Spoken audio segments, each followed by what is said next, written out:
Hi guys, Brain here, and welcome to another commentary video. This one's gonna be a slightly different one today. I think this is more of a follow-up on a video I did like forever ago. Like, this is a follow-up on a video that happened like a really long time ago. I made a video a really long time ago talking about how it's really strange that a lot of Dead by Daylight players, despite playing what is essentially a horror Smash Brothers, where we have like Freddy Krueger, Alien, Myers, we have so many like popular horror characters, that so many Dead by Daylight players seem to be like completely disinterested in horror, or just like have not heard of very many popular horror IPs, and just kind of play the game addictively anyway, despite the whole theme of the game being an interest in horror, which is very interesting. That's very peculiar. I think obviously the thing that brought this up, that I've been kind of like talking about with my Twitch chat and talking about with on Twitter, is the introduction of Alan Wake, which is a very wild and pleasant surprise. Usually we go content mid-chapter content, but this time we got two contents back to back. We got Chucky release straight into Alan Wake release when that comes out here at the end of the month, which is pretty cool, and I'm down for that. But a lot of Dead by Daylight players are like, who the heck is Alan Wake? Which I found interesting because, first off, Alan Wake 1 was a very good and influential like survival horror-esque kind of game that came out on the not even the last generation, but the PS3 Xbox era. It was very popular and very good, and with good reason. It's a very fantastic game. But second off, and this is the more important point, is that Alan Wake 2 has been being nominated for awards and winning awards all over the place, which is just weird to have that juxtaposition between you know, Baldur's Gate 3, which is also doing the same thing, you know, winning a bunch of awards, being nominated for a bunch of awards. But a lot of people seem to know about Baldur's Gate 3 and not Alan Wake 2. But essentially, if you just have any sort of like presence in like the social media zone at all, like if you just catch it in the news for like half a second, you would see that Baldur's Gate 3 and Alan Wake 2 are winning a bunch of awards and stuff. But and I want to make that clear. I want to make this clear because I had a discussion with a friend before we get too deep into the video. If you don't know who Alan Wake is, that's fine. I don't care. I think that what I take issue with is when people are like, oh, it's a wasted chapter. They wasted the chapter on a nobody license that we don't care about. We could have got somebody so much cooler here.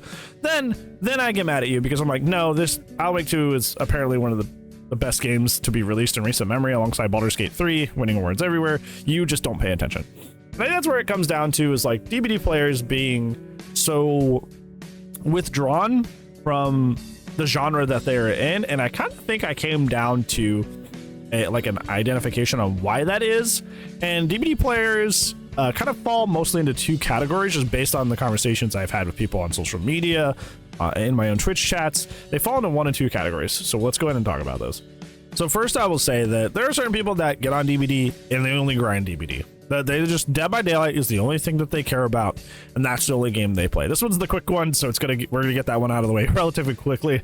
It's like, some people just like mindlessly grind one game, and there's a kind of gamer that just like, once they get a hold of a game, they just grind it nonstop, and that's the only thing they play, and they just like kind of like hyper obsess over it. No, I'm not not saying this in any sort of negative way. As somebody who has previously had an MMO addiction, Star Wars: The Old Republic, if you must ask, I get that. I get like being completely absorbed by one game, not playing other games. It's fairly common in the MMO genre in general, and that hyper-fixating on that. I feel like, not even I feel like, I know that MMOs are built with that in mind, purposely, so they can suck people in like that. So some people treat Dead by Daylight the same way, where it's like, this is the game I'm hyper-fixating on, I'm just gonna hard focus it and play nothing else. So that is one group of people that don't pay attention to the outside world. But the second, I think, is like far more common, and when I've been asking around about it lately, this has been the second group that I feel like most people reside in, is that there are people that just kind of like to gravitate to whatever extremely popular multiplayer game happens to be occupying the internet space at the time, and that's just all they do. Whether that be Overwatch, whether that be Valorant, or that be Apex, there are people that just like, their genre of game is online game, online team game, whatever. Even if you play Killer, the whole premise is, I play online game with other people in some versus capacity. That is a genre of game that just occupies a certain group of people. Look at my brain for like a long time. I was like, well, Valorant, Overwatch, they're kind of like hero shooters, right? Like they kind of do their, like they're essentially FPSs with extra steps. Obviously Overwatch kind of most mimics like kind of like a snappy MOBA. But Like they're kind of mostly just kind of air in the FPS area, and I kind of like, because of that, I'd never really connected the dots that, hey, this is just kind of like a type of game people like. It's like, this is a game I can play with my friends or against a bunch of people, and it's just the multiplayer game that fills me right now. Because I was asking what a lot of other people have either played, what other games they come from when they switch to DBD, or what games they play alongside Dead by Daylight. And it's always games like that, always games like Overwatch, Valorant, like I said, Apex, like those kind of games. So for a lot of people, Dead by Daylight is like quite literally just another multiplayer game to fill that itch, to scratch that itch for people, to fill that void of, this is a game I play with online multiplayer, and that's it. And I think that makes a lot of sense, especially on the Survivor end of things, because like it's nice to just have a lot of multiplayer games that you have downloaded that just anytime friends hop on and want to play games, you can just like, you know, slide in there in any second. Like I still have a lot of games downloaded on my Steam that like I don't play at all, but I just have them installed still, just in case friends want to decide to play them. I haven't played Lethal in forever. I have Lethal still installed. I still have Texas Chainsaw installed, even though I don't play that anymore. I still have Among Us installed, and I don't even remember the last time I ever touched that thing. Like that is ancient. I still have Faz installed. I still have Devour installed. Like I just have certain games that just sit there, still installed on my computer, just in the event that friends are like, hey, you want to play this? Outlast Trials is another one of those. Outlast Trials.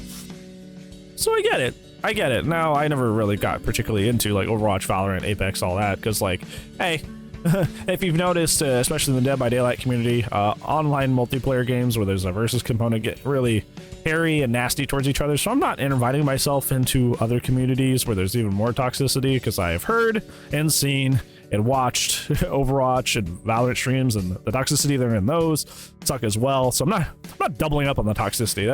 That's not happening. You can't make me do that. But yeah, the TLDR of this is I kind of deduced that either Dead by Daylight players are either just kind of like hyper-fixating on one game at a time, and DBD just happens to be their hyper-fixation game, or DBD players just kind of play in general multiplayer versus games, and that just kind of happens to be another one of those games that they have installed that they can either play with their friends or play against people, and that just tickles the itch of the multiplayer game itch that they have in terms of people that like Dead by Daylight and just have zero interest in horror, zero interest in the IPs, or just not very well informed about the IPs that are being introduced into the game. I don't know, I just found that interesting, because especially with that second group of people, I never made that connection until like recently, when I actually started asking around about it.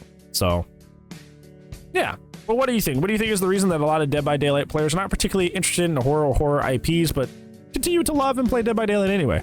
Let me know what your takes are down in the comments below. But other than that, that's be it for today's video. Thank you so much for watching. But other than that, that's be it for today's video, and I will see you in the tomorrow zone. But if I do not, I'll see you when I see you.